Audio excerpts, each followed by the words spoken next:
Good evening, everyone. It's August 1st, and we're getting closer to our deadline of August 6th. And I just wanted to catch you up on a couple things. Number one, you need to understand one thing. There is a form, remember, we've gone over it, that we will be offering for all of our sellers that are already offering co-broke to our buyers brokers, a form for the compensation. So I'm going to share my screen right now, and we're going to hop into dotloop. Now, this is the compensation agreement created by the Florida Realtors called Sellers Broker to Buyers Broker.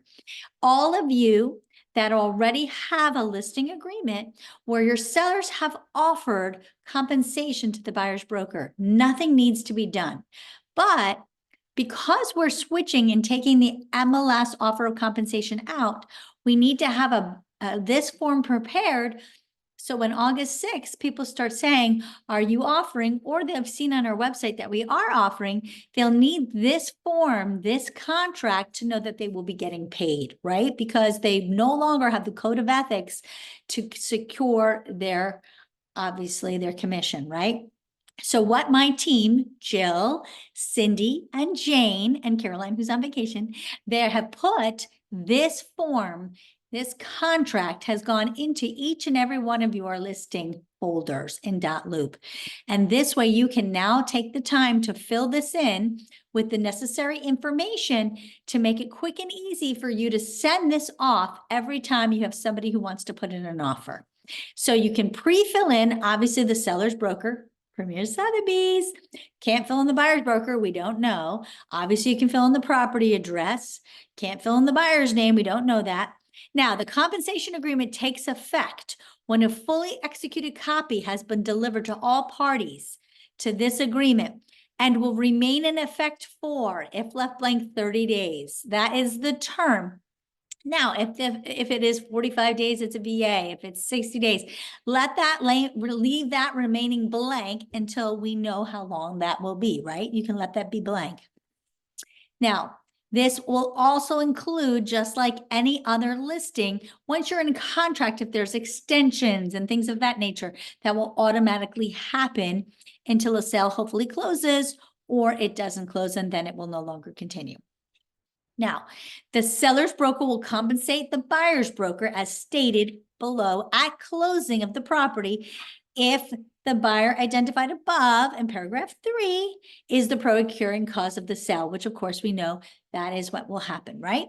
And then we will say how we will compensate them, and that will be the percentage of what the seller has told us they will be willing to pay. So we check that box, and we will say the percentage that the seller has told us they will be willing to offer per our listing agreement, okay?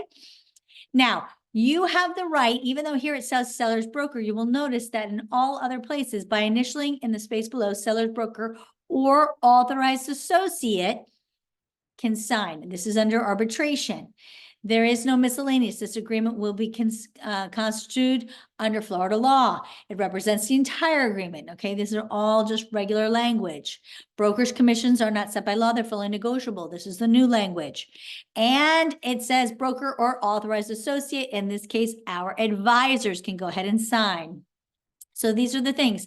Seller's broker, if you feel comfortable, if you want me to sign, I'll be happy to sign. But again, just like a listing agreement, I give you the authority to initial here as well as initialing right here. But if you feel comfortable, if you would prefer and you want me to initial, I will be happy to initial those for you.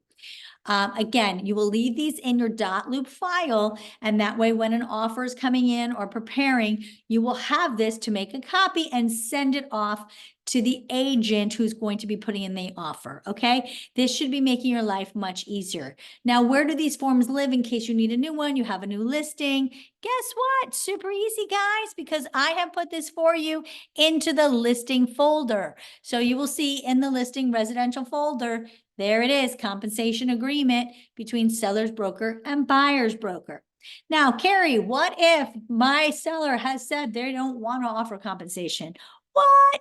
Do we require that? We know Premier Sotheby's does not require that. Is it a great idea? You and I both know it is, but do we require it? The answer is no. But what if, in the case, the seller has a person that's come to them and says, we would like to put it in the offer, and now the seller is agreeing to pay the seller, the buyer's broker. That is what this form is about. That is the seller to buyer broker, which is also in the same listing folder. You have this here in that case as well, okay? So I want you to know they're both here in the listing folder. They're both here for you. I am here for you to help you navigate these challenges as we come upon them.